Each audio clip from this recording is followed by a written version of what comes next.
Pemirsa, mencegah terjadinya kriminalitas dan kenakalan remaja, pemerintah Provinsi Sumatera Selatan segera menerapkan retreat bertajuk Laskar Satria Pandu bagi pelajar dan anak putus sekolah di Sumatera Selatan.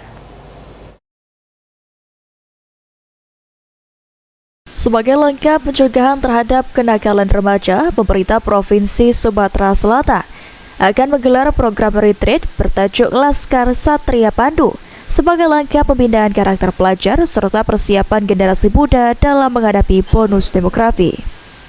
Program retreat nantinya akan dibagi menjadi dua alur utama, yakni alur preventif ditujukan bagi seluruh siswa di Provinsi Sumatera Selatan dengan tujuan membangun karakter dan mencegah perilaku menyimpang.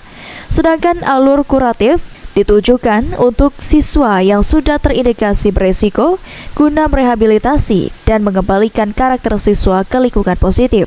Gubernur Sumatera Selatan Herman Deru mengatakan retreat bertajuk Laskar Satria Pandu merupakan bentuk pelatihan yang mendidik karakter remaja yang tidak hanya diperuntukkan bagi pelajar namun juga dapat diperuntukkan bagi anak putus sekolah. Dengan kegiatan retreat akan dilaksanakan selama 14 hari pada masa libur sekolah, sehingga tidak mengganggu kegiatan belajar mengajar. Nah, tadi kemarin sudah dibicarakan dengan wali kota, ternyata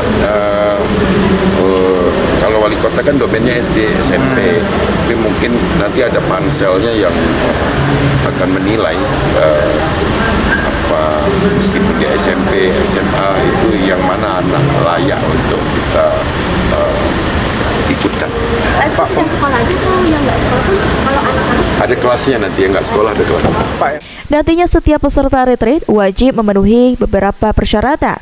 Di antaranya mendapat persetujuan tertulis dari orang tua atau wali, sehat secara jasmani dan rohani yang dibuktikan dengan surat keterangan kesehatan, serta bersedia mengikuti seluruh rangkaian kegiatan secara penuh.